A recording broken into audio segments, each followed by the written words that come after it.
ꯃꯌꯥꯝꯒꯤꯗꯃꯛꯇ ꯉꯁꯤꯁꯨ ꯑꯅꯧꯕ ꯐꯨꯡꯒꯥ ꯋꯥꯔꯤ ꯑꯃꯃꯨꯛ ꯄꯨꯗꯨꯅ ꯂꯥꯛꯆꯔꯤ꯫ ꯋꯥꯔꯤ ꯑꯁꯤꯒꯤ ꯃꯃꯤꯡꯅ ꯃꯆꯥ ꯍꯥꯠꯄ ꯃꯃꯥꯗꯣ꯫ ꯉꯁꯤꯒꯤ ꯅꯨꯃꯤꯠ ꯑꯁꯤꯗꯤ ꯑꯣꯂꯥꯡ ꯑꯣꯝꯁꯥꯅꯩ, ꯅꯣꯡ ꯂꯩꯒꯗꯕ ꯃꯥꯜꯂꯦ ꯍꯥꯏꯗꯅ ꯏꯕꯦꯟ ꯏꯄꯨꯁꯤꯡꯅ ꯍꯥꯏꯅꯈꯤꯕꯗꯨ ꯇꯁꯦꯡꯅ ꯆꯨꯝꯂꯕ ꯃꯥꯜꯂꯤ꯫ ꯏꯉꯥ ꯏꯉꯦꯜ ꯉꯥꯏꯉꯝꯗꯕꯤ ꯀꯥꯂꯦꯟꯒꯤ ꯅꯣꯡꯖꯨ ꯑꯣꯏꯒꯗꯧꯔꯤꯕꯅꯤ꯫ ꯃꯥꯏꯀꯩ ꯈꯨꯗꯤꯡ ꯁꯤꯟꯕ ꯊꯨꯡꯅ ꯏꯃꯝ ꯍꯦꯛ ꯃꯝꯁꯤꯜꯂꯛꯏ꯫ ꯅꯣꯡ ꯃꯥꯅ ꯃꯪꯂꯤ, ꯅꯨꯡꯁꯤꯠ ꯃꯥꯅ ꯁꯤꯠꯂꯤ ꯀꯥꯏꯁꯤ ꯎꯕꯤꯕꯖꯥꯠ ꯅꯠꯇꯦ꯫ ꯂꯝꯄꯥꯛꯇ ꯁꯥꯟꯅꯔꯤꯕ ꯑꯉꯥꯡꯁꯤꯡꯗꯨ ꯍꯥꯟꯅꯒꯤ ꯃꯇꯧꯒꯨꯝ ꯃꯈꯣꯏ ꯑꯗꯨꯃꯛ ꯁꯥꯟꯅꯗꯨꯅ ꯂꯩꯔꯤ꯫ ꯁꯟꯙ꯭ꯌꯥ ꯌꯥꯆꯪꯂꯛꯄ ꯃꯇꯝ ꯌꯧꯔꯦ ꯈꯟꯅ ꯃꯃꯥ ꯑꯣꯏꯔꯤꯕꯤꯁꯤꯡꯅ ꯃꯆꯥꯕꯨ ꯀꯧꯁꯤꯟꯕ ꯂꯥꯛꯅꯔꯤ꯫ ꯂꯥꯡꯂꯦꯟ, ꯈꯔ ꯁꯥꯟꯅꯔꯗꯤ ꯌꯥꯔꯦꯅꯦ ꯅꯪꯕꯣ, ꯂꯥꯛꯑꯣ ꯂꯥꯛꯑꯣ, ꯂꯥꯏ ꯗꯨꯛ ꯀꯠꯄ ꯃꯇꯝꯁꯨ ꯌꯧꯔꯕꯅꯤꯀꯣ꯫ ꯁꯥꯟꯅꯅꯤꯡꯕꯒꯤ ꯃꯌꯥꯏꯅ ꯃꯃꯥꯒꯤ ꯋꯥ ꯑꯗꯨꯕꯨ ꯊꯑꯣꯏꯗ ꯂꯥꯡꯂꯦꯟꯁꯨ ꯈꯨꯝꯂꯛꯏ꯫ ꯏꯃꯥ, ꯉꯥꯏꯍꯥꯛ ꯂꯩꯈꯤꯒꯦ꯫ ꯅꯤꯡꯉꯥꯏ ꯀꯟꯕ ꯃꯆꯥ ꯑꯁꯤꯗ ꯗꯞ ꯇꯧꯔꯤꯕ ꯍꯥꯏꯗꯨꯅꯤ ꯆꯩ ꯃꯆꯥ ꯑꯃ ꯄꯥꯏꯈꯠꯇꯨꯅ ꯃꯃꯥꯗꯨ ꯌꯥꯝ ꯁꯥꯎꯅ, ꯍꯥꯏ, ꯅꯪ ꯂꯥꯛꯇ꯭ꯔꯤꯕ꯭ꯔꯥ? ꯊꯨꯅ ꯑꯃꯨꯛꯇ ꯂꯥꯛꯑꯣꯀꯣ꯫ ꯃꯃꯥꯒꯤ ꯁꯞꯇ꯭ꯔꯁꯤꯗ ꯂꯥꯡꯂꯦꯟ ꯀꯤꯔꯕ ꯃꯥꯜꯂꯤ꯫ ꯃꯃꯥꯒꯤ ꯃꯅꯥꯛ ꯅꯛꯅ ꯌꯥꯝ ꯊꯨꯅ ꯆꯦꯟꯁꯤꯜꯂꯛꯏ꯫ ꯃꯆꯥꯒꯤ ꯃꯅꯥꯗꯨ ꯐꯠ ꯂꯩꯗꯨꯅ ꯃꯃꯥꯗꯨꯅ ꯍꯥꯏꯔꯛꯏ, ꯂꯥꯛꯑꯣ ꯍꯥꯏꯔꯗꯤ ꯅꯪ ꯊꯨꯅ ꯂꯥꯛꯄ ꯀꯩꯗꯧꯏ?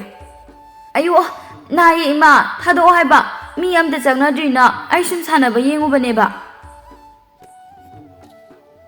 ꯃꯃꯥ ꯃꯆꯥ ꯑꯅꯤꯗꯨ ꯍꯧꯖꯤꯛꯇꯤ ꯃꯌꯨꯝ ꯌꯧꯔꯛꯂꯦ꯫ ꯃꯁꯨꯕꯨ ꯍꯜꯂꯛꯄ ꯎꯕꯗ ꯃꯥꯡꯒꯣꯟꯗ ꯐꯝꯂꯤꯕ ꯃꯕꯣꯛ ꯑꯗꯨꯅ, ꯏꯁꯨ ꯂꯥꯡꯂꯦꯟ ꯍꯜꯂꯛꯂꯦꯗꯅ, ꯆꯪꯉꯨ ꯆꯪꯉꯨ, ꯅꯈꯣꯡ ꯅꯈꯨꯠꯀ ꯍꯥꯝꯗꯣꯛꯂꯨꯔꯣ꯫ ꯂꯥꯡꯂꯦꯟꯗꯨ ꯃꯥꯡꯒꯣꯟꯗ ꯄ꯭ꯔꯞ ꯄ꯭ꯔꯞ ꯀꯥꯈꯠꯇꯨꯅ ꯃꯕꯣꯛꯒꯤ ꯃꯅꯥꯛ ꯑꯗꯨꯗ ꯆꯪꯁꯤꯜꯂꯦ꯫ ꯕꯨꯕꯣꯛ, ꯏꯃꯥꯅ ꯑꯩꯕꯨ ꯐꯨꯔꯤꯕ꯫ ꯍꯥ, ꯏꯁꯨꯗꯗꯤ ꯀꯔꯤꯒꯤ ꯐꯨꯔꯤꯕ? ꯈꯪꯗꯦ, ꯑꯩꯒꯤ ꯅꯥꯀꯥꯁꯦ ꯏꯃꯥꯅ ꯂꯩꯔꯤꯕ꯫ ꯍꯩꯃꯥ ꯍꯩꯃꯥ, ꯑꯗꯨꯗꯤ ꯅꯃꯥꯁꯦ ꯐꯨꯁꯤꯔꯣ?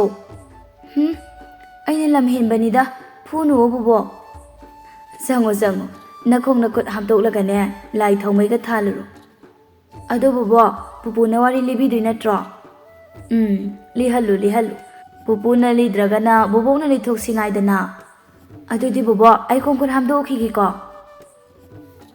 ꯆꯠꯂꯣ ꯆꯠꯂꯣ, ꯅꯣꯡꯁꯨ ꯇꯥꯔꯛꯀꯗꯧꯔꯦ, ꯊꯨꯅ ꯍꯥꯝꯍꯧꯔꯨꯔꯣ꯫ ꯇꯝꯅꯕꯒ ꯅꯪꯍꯧꯗꯦ, ꯑꯈꯥꯛ ꯑꯔꯥꯎꯒ ꯂꯣꯏꯅꯅ ꯅꯣꯡꯂꯩ ꯅꯨꯡꯁꯤꯠ ꯃꯥꯁꯨ ꯀꯟꯅ ꯍꯦꯛꯇ ꯍꯨꯝꯂꯛꯏ꯫ ꯅꯨꯃꯤꯗꯥꯡꯒꯤ ꯃꯇꯝ ꯑꯣꯏꯔꯕꯅꯤꯅ ꯂꯩꯔꯪꯗ ꯃꯩ ꯍꯧꯒꯠꯇꯨꯅ ꯂꯥꯡꯂꯦꯟꯒꯤ ꯃꯃꯥꯗꯨ ꯆꯥꯛ ꯊꯥꯡꯒꯠꯄ ꯍꯧꯈ꯭ꯔꯦ꯫ ꯐꯨꯡꯒꯥ ꯂꯥꯏꯔꯨ ꯑꯗꯨꯒꯤ ꯃꯅꯥꯛ ꯑꯣꯏꯔꯞꯅ ꯐꯛ ꯃꯆꯥ ꯑꯃ ꯊꯥꯗꯨꯅ ꯃꯄꯨꯒ ꯂꯣꯏꯅꯅ ꯂꯥꯡꯂꯦꯟꯁꯨ ꯐꯝꯃꯤ꯫ ꯃꯃꯧꯒꯤ ꯃꯇꯦꯡ ꯄꯥꯡꯁꯤꯟꯕ ꯑꯣꯏꯅ ꯂꯥꯡꯂꯦꯟꯒꯤ ꯃꯕꯣꯛ ꯑꯗꯨꯁꯨ ꯍꯦꯟꯖꯥꯡ ꯁꯦꯝꯖꯤꯟꯗꯨꯅ ꯂꯩ꯫ ꯃꯇꯥꯡ ꯑꯁꯤꯗ ꯂꯥꯡꯂꯦꯟꯒꯤꯗꯤ ꯃꯆꯦ ꯑꯣꯏꯔꯤꯕꯤ ꯂꯩꯁꯅꯥ ꯃꯥꯁꯨ ꯆꯥꯛꯈꯨꯝ ꯑꯗꯨꯗ ꯆꯪꯂꯛꯏ꯫ ꯄꯨꯄꯨ, ꯅꯣꯡꯁꯤ ꯌꯥꯝ ꯀꯜꯂꯤ, ꯌꯥꯝꯁꯨ ꯀꯤꯖꯩ, ꯑꯗꯨꯅ ꯅꯨꯡꯉꯥꯏꯕ ꯋꯥꯔꯤ ꯑꯝꯇ ꯂꯤꯕꯤꯌꯨꯕ꯫ ꯂꯥꯛꯑꯣ ꯂꯥꯛꯑꯣ, ꯁꯤꯗ ꯐꯝꯃꯨ, ꯄꯨꯄꯨ ꯋꯥꯔꯤ ꯍꯧꯔꯒꯦ꯫ ꯍꯣꯏ ꯄꯨꯄꯨ꯫ ꯃꯄꯨ ꯑꯗꯨꯒꯤ ꯅꯥꯛ ꯌꯦꯠꯇ ꯃꯁꯨ ꯅꯨꯄꯤ ꯑꯅꯤꯗꯨꯁꯨ ꯐꯝꯃꯤ꯫ ꯃꯄꯨ ꯑꯗꯨꯁꯨ ꯋꯥꯔꯤ ꯂꯤꯕ ꯍꯧꯔꯛꯏ꯫ ꯉꯁꯤꯗꯤꯅꯦ, ꯅꯍꯥꯟ ꯃꯈꯩꯒ ꯃꯥꯟꯅꯗꯕ ꯌꯥꯝꯅ ꯅꯨꯡꯉꯥꯏꯕ ꯋꯥꯔꯤ ꯑꯃ ꯂꯤꯒꯦꯀꯣ꯫ ꯄꯨꯄꯨ, ꯂꯤꯕꯤꯌꯣ꯫ ꯃꯊꯥꯏ ꯊꯥꯏꯅ ꯃꯃꯥꯡꯉꯩꯗ ꯏꯌꯥꯏꯅꯨ ꯀꯧꯕꯤ ꯃꯁꯛ ꯃꯇꯧ ꯌꯥꯝꯅ ꯐꯖꯕꯤ ꯂꯩꯁꯥꯕꯤ ꯑꯃꯈꯛ ꯂꯩꯔꯝꯕꯣꯏꯔꯦ꯫ ꯃꯃꯥ ꯅꯧꯅ ꯀꯥꯏꯅꯈꯤ, ꯃꯃꯥꯇꯣꯟꯅ ꯃꯥꯕꯨ ꯌꯣꯛꯑꯦ꯫ ꯑꯗꯨꯕꯨ ꯍꯦꯟꯅ ꯂꯥꯏꯕꯛ ꯊꯤꯔꯤꯕꯗꯤ ꯃꯥꯒꯤ ꯃꯃꯥꯇꯣꯟ ꯑꯗꯨꯁꯨ ꯃꯕꯨꯛ ꯌꯥꯝꯅ ꯐꯠꯇꯕꯤ ꯅꯨꯄꯤꯅꯤ꯫ ꯃꯇꯝꯗꯨ ꯏꯪꯕꯅ ꯊꯛ ꯊꯛ ꯅꯤꯛꯂꯕ ꯋꯥꯛꯆꯤꯡ ꯊꯥꯒꯤ ꯃꯇꯝ ꯑꯃꯗꯅꯤ꯫ ꯌꯥꯏꯅꯨ! ꯍꯥꯏ, ꯌꯥꯏꯅꯨ! ꯍꯧꯖꯤꯛ ꯐꯥꯎꯕ ꯍꯧꯒꯠꯇ꯭ꯔꯤꯕ꯭ꯔꯅꯦ ꯅꯪꯕꯣ?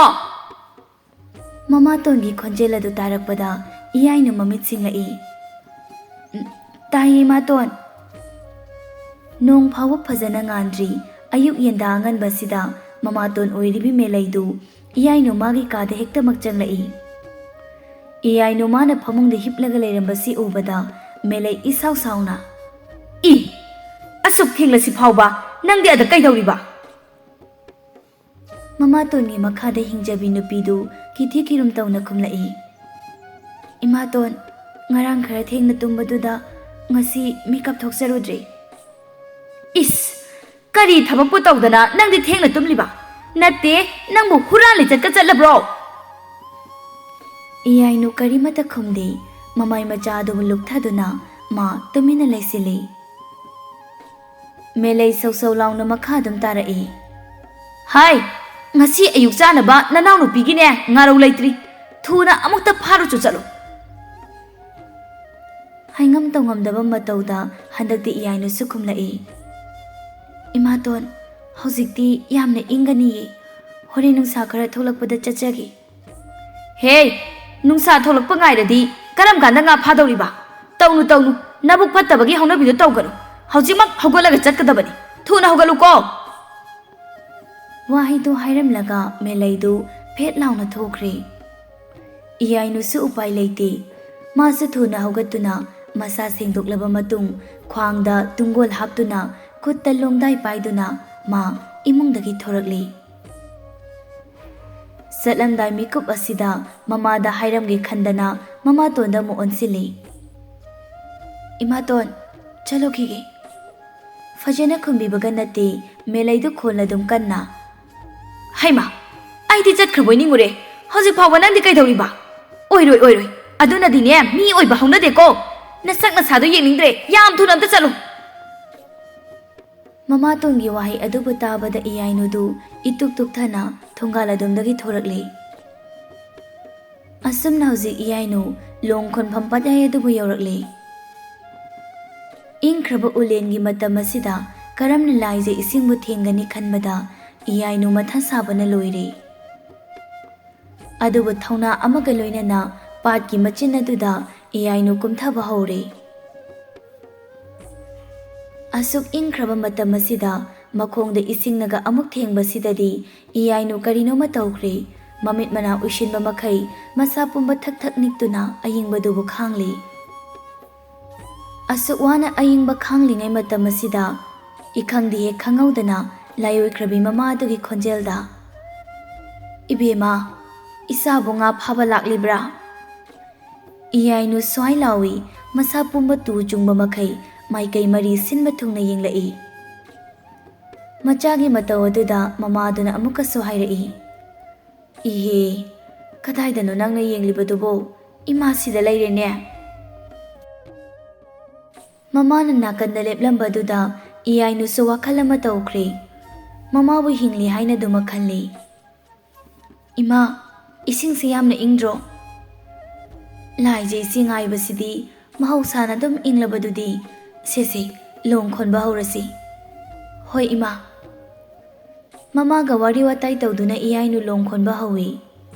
Machagi thauna hapiba oina mama adunasu nungsiraba wahai kaya mahaibiri.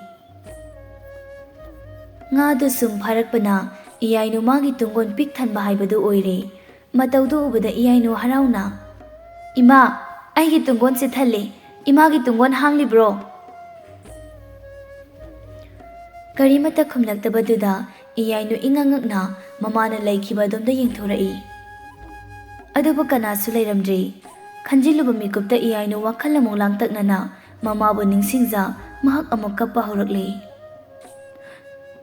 Ima, nachagi awabasi imasu yengba ngamdraboire ko. Imana numit khudingi nachagi nakta lakpiduna nachagi awabu kokhanbiyu ko ima. Patki matai oirapna phamduna ngayakti kapthoklaba matung iyainu mayumda mo halakli. Makhoygi leirak yausilakpaduda laikai gi angang amasu thengnai. Chiyainu, nga pharoiro?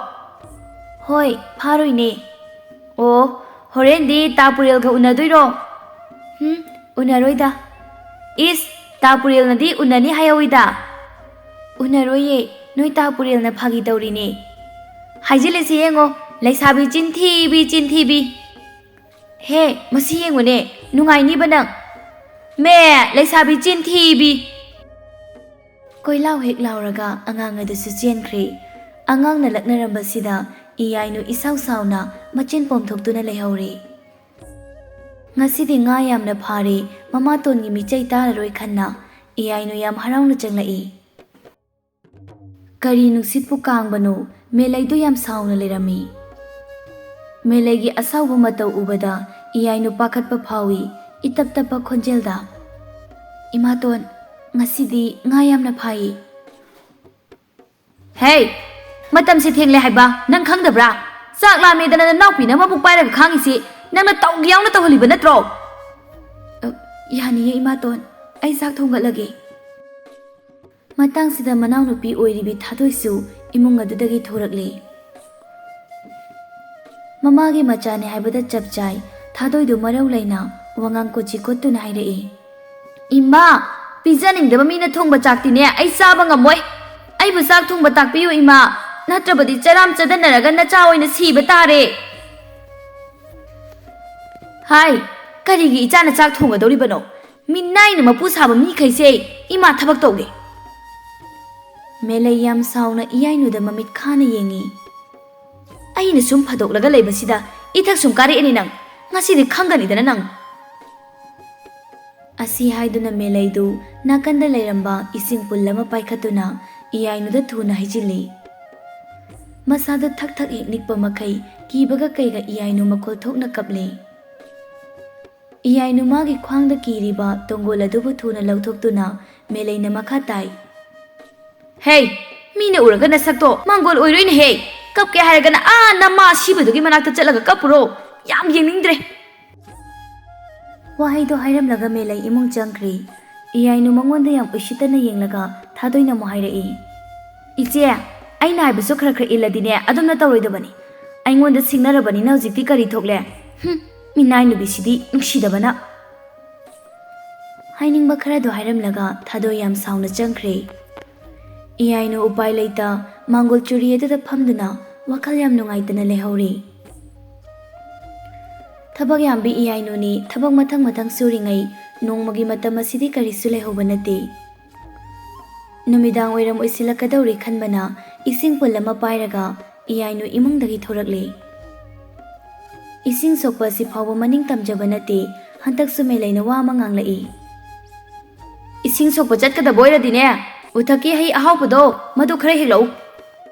Kaidi upai lei mama ton gi yathanga poina iyai nu sukumlai. Hoi ma ton. Hojikti iyai nu ising pundu mapairaga pokri mapana du yaurakle. Pamela dogi ukhada masabi oiriba purelsu nungshiba mabu ngaiduna lerami. Iyai nugi manak nakna changduna pureldu yam tapna. Ngasidi thengida. Imungi thabak loiselingai matamse adum konakre. Namatongi michai chabagi dinatabro. Hanjin hanjin taduna lerabανida imatongi michai di ai kaishu khandre. Ngasidi kari kari thabak sinarake. Hai khara hekpiyo. Nahange dugumra. Adugi haido imatondi yam pamna chai.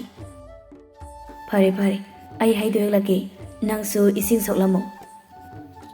Thuna dilakpiyo ko. Wahai khara si hainaraga puril na hai hekpa changkre. Aduga iyai nu na ising sokli. Hai khara hekladuna puril su munglai. Se, sina yaradro.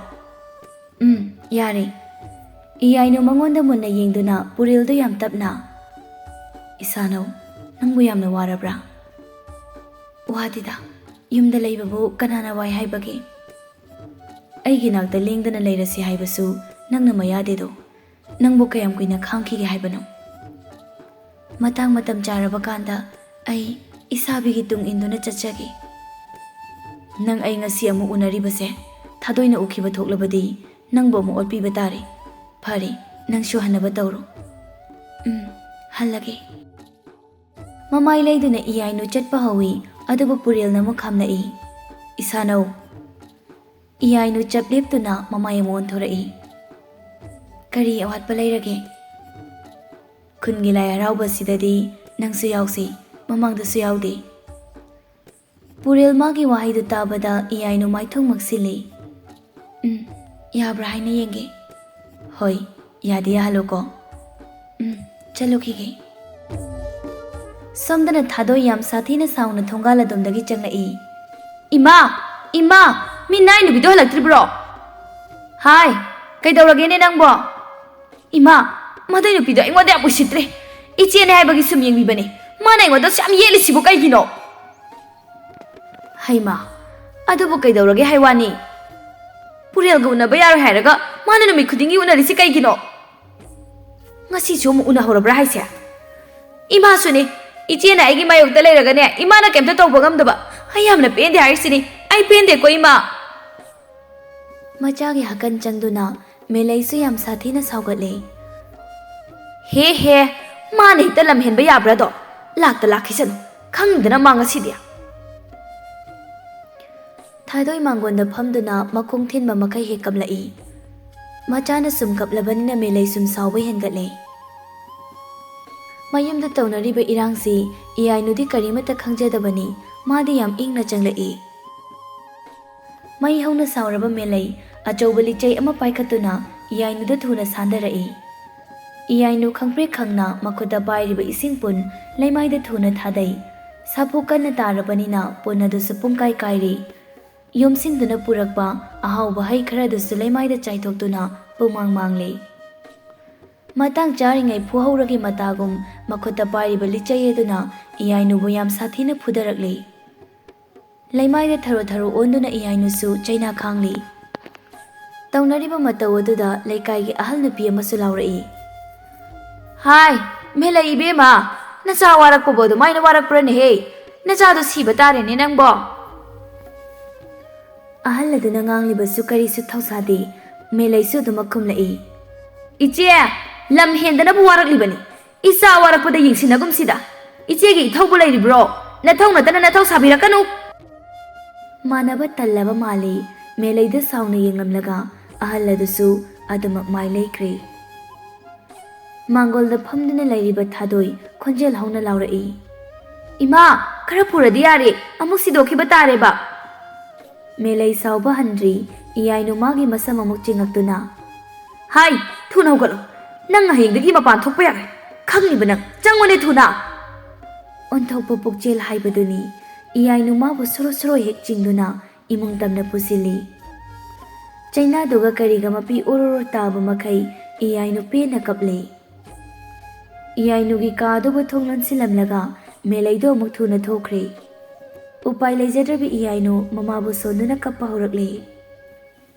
hada palem ima nacha gi na tawsi ima bu yengba ngamlibra nacha yamna ware ima gi sangsara dada nacha bu su khutsamduna pubiro ima nacha na kauri basi ima bu tadrabara nacha yamna ware nacha bu lobula o nacha khangba ngamdre ima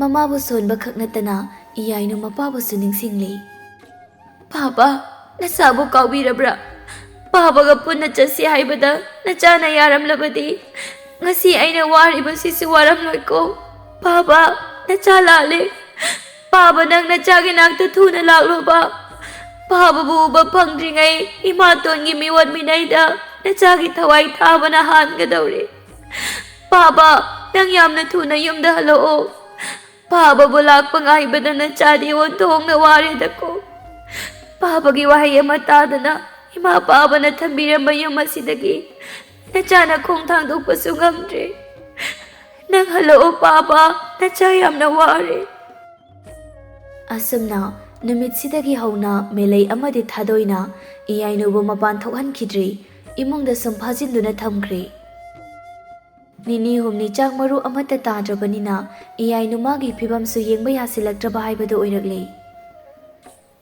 masanogi masak uraktrabada kari tawba yaurabano khanna puril su makok thadaba hokre asengba chumba khangnabagidama masu thigatpa horakle Pizza pitaktana sam thamlambada sikhiba tare khanna chak saruk ama puduna thadoi do iyai nu gi manakta changlai chak saruk adubu iyai nu da thuna pisenduna iche chadaba kuiramnani khara chasinbiyu aina pijaninge hairasu imana yadrabanina ai upai leite chasilu iche thadoina pirakliba chak tu iyai nu pakna chasinde tumina dum phamlaga lei Aphabi nupi ama saduna thadoi chutam nairai iche ima lakpana halani ye thunamta chasilu thadoina sumai laklabanina chak saruk adubu paikhatuna iyai nu thuna chasili hinjang yaudaba chak oibanina hathu chasin khibaduda iyai nu phullaba mali ma isingba thirai morok mahi ngakta yauraba patra du thadoina mu pisili Ising oiraboi ningdana morok mahi adubu iyainuna thuna thakchili. Thakchinba hek haubaga chasilaba chaktuga kariga thuna amu othorakli. Thadoi phuk agotuna thong adubu thuna lonsinduna thanamli. Morok sabana ngauraba iyainu ka adugi akoibada khawang chenduna khangi ising pambagi mayaina thong adubu suthilni. Makhanaw aduda makhut thamduna aduki matik wana maisa adubu iyainuna yamna wana khanglami. Mataw adubu uraga melai amadi thadoidi makhau pongna thamoi pena nokjari. Ahingi matam oisilakli iyainudu yam chokthana thongda makuk nga thaduna leimaiduda sum phamli. Matangsida iyainu magi thongnawda kanagumba mana thilai. Iyainu ingangangna thongnaw adomda munna yengi masado akiba kaiga ama phauringai thongnaw adu muk thilakli. Phamduna leirambi iyainu fuhekta hogatuna thongnaw leiriba domda changsili. Iyainu mana thongnawda sum hanglaktrabada mapano madudagi yam atapa khonjelda kaurai. Isanaw nangbu tabra. Khonjeladu tabada iyainu yam harauna thongnaw adu thuna hangi. Isabi. Somna melai tumba changba natri phamungda sum hiptuna fatta wakhal kaya makhali. Hayeng hangsit leiradi langphai chatkiba mapasu soidana halake hairani. Mapabungna halaklabadi ima ichagi chenpham leiroi. Kamdawni tawriside. Iyainugi sakpamsu phibam ama tadri. Masidi lemna tokpa yaroidorina. Amagisu phanaba amagisu yanaba. Ima ichada sum yetlaga leiribi mabu masigi minai nubise mathoi hekta laurageda. Wakhalsing asibu khanna melaidu chakumda changlai. Ising punna duda yengduna wakhal amasu khalli. Isingdo oina hekta tawrage. Asi haiduna melaidu ising kola amada kari no hida khara yansinkhre. Ising kola dubu chakumda sum thanamlaga melai iyainugi kadomda hana changlai karamna leiribano haina yengthokpani. Kagi thongdu thuna hangi aduga melai changsili. Iyainu leiramdaba sida melai ingangakna ka adugi akoiba kuyeng hek yengi. Hai, karino ne? Kadaida chatkrabano? Is, thongnaw sidi horedana. Oh, laina chenthokredana sidi. As, kamdawni tawrisidi aidia. Melai taping macha thadoigi kadomda lakli. Macha su leiramdaba sida melai hena ngakna. Masina mo kadaida chatkraba? Melai karigumba maningsinglakuna chakumda thuna chensilai. Mana khanbadumak chumlamli. Hu haptuna thamlamba isingdu macha thadoina thaktuna leiramli. Leimaida tariba machabu konkhatuna melai o khongna kapli. Imagi bema karino ne nangna tawrisibo imadi magjaredana se namit of the pang. Imagi bema kaino ichana tawrisibo imabu kari oina sige nangbam tadi hogalo kaitawage. Oh, phatraba aigi wakhalna ichagi thawaibu sumanghalabako. Micha singsanu khallaga icha oina sirabako. He nupi oibi nakhoi wakhalse wathomna su thelidako. Mama amane di hairaga mama gi gul amata su senba gamdaba. Asengba I marina aigi icha khaktane khanba. Atopa kanabu na mitopne na khanba. Phatraba wakhal mayam asina. Ngasidi karisu khangjadraba icha asigi thawai asibu lawpire. Phatrabi aigi wari asibu taraga mama oibi khudingmak gyan tarakpa oirasanu. Machabu hingna hatpa ngambi aihakti hingbagi kanadrabi papna yomsilabi mapokni. Ichagi tunginduna aisu chatkiba tabani. Imagi ibema nang imabu ngairamkho ko. Leimaida leiba thang ama lawkhatuna melai magi mathwaisu mikobadada thadokhi. Asumna phatraba mama machana thawai thagrabasu achumba chatpi iyainu mahakti masagi nungsiba phangduna nungai yaifana panba haibadu oiki. Wari liba loiraduna mapuduna mohai. Isusa ngasigi wari sibu nungai tabro. Wari adubu thawai yauna tarambi masulanglena khumlai. Pupua yam nungai iyainu dusu yam nungshiko. Langlengi mache laisana khumlai. Ado pupua mama tonduna pharamadi machadu siramoiko. Masu anidugi wahidu taraga mapudusu momonnoi. Aduni khudingmakse ꯐꯠꯇꯕ ꯋꯥꯈꯜ ꯍꯥꯏꯕꯁꯤꯗꯒꯤ ꯊꯣꯛꯂꯛꯄ ꯉꯥꯛꯇꯅꯤ꯫ ꯃꯇꯝ ꯄꯨꯝꯕꯗ ꯅꯈꯣꯏꯁꯨ ꯐꯠꯇ꯭ꯔꯕ ꯋꯥꯈꯜ ꯈꯟꯕ ꯌꯥꯗꯦꯀꯣ ꯏꯁꯨꯁꯥ꯫ ꯍꯣꯏ ꯄꯨꯄꯨ, ꯏꯌꯥꯏꯅꯨꯒꯨꯝꯅ ꯅꯨꯡꯉꯥꯏ ꯌꯥꯏꯐꯕ ꯑꯣꯏꯅꯕ ꯑꯩꯈꯣꯏꯁꯨ ꯑꯆꯨꯝꯕ ꯂꯝꯆꯠ ꯆꯠꯇꯣꯏꯅꯤ꯫ ꯑꯗꯨ ꯄꯨꯄꯨ, ꯑꯩꯁꯨ ꯍꯌꯦꯡꯋꯥꯏꯅꯦ ꯆꯥꯎꯔꯀꯥꯟꯗ, ꯑꯩꯅ ꯑꯍꯜ ꯑꯣꯏꯔꯀꯥꯟꯗ ꯑꯩꯒꯤ ꯏꯁꯨꯁꯤꯡꯗꯅꯦ ꯋꯥꯔꯤꯁꯦ ꯑꯃꯨꯛ ꯂꯤꯕꯤꯒꯦꯀꯣ꯫ ꯂꯤꯗꯧꯅꯤ ꯂꯤꯗꯧꯅꯤ꯫ ꯁꯤꯒꯨꯝꯕ ꯋꯥꯔꯤꯁꯤꯗꯤ ꯇꯨꯡ ꯀꯣꯏꯅ ꯂꯩꯍꯧꯔꯒꯗꯕ ꯋꯥꯔꯤꯅꯤ꯫ ꯈꯪꯅꯤꯡꯕ ꯑꯃꯒ ꯂꯣꯏꯅꯅ ꯂꯩꯁꯅꯥꯅ ꯑꯃꯨꯛ ꯍꯪꯉꯤ, ꯄꯨꯄꯨ, ꯋꯥꯔꯤ ꯃꯃꯤꯡꯗꯣ ꯀꯔꯤ ꯍꯥꯏꯕꯅꯣ? ꯑꯩ ꯀꯥꯎꯒ꯭ꯔꯦ꯫ ꯃꯃꯥꯅ ꯃꯆꯥ ꯍꯥꯠꯂꯕꯅꯤꯅ ꯃꯆꯥ ꯍꯥꯠꯄꯤ ꯃꯃꯥꯗꯣ ꯍꯥꯏꯕ ꯇꯥꯔꯦꯗꯅ꯫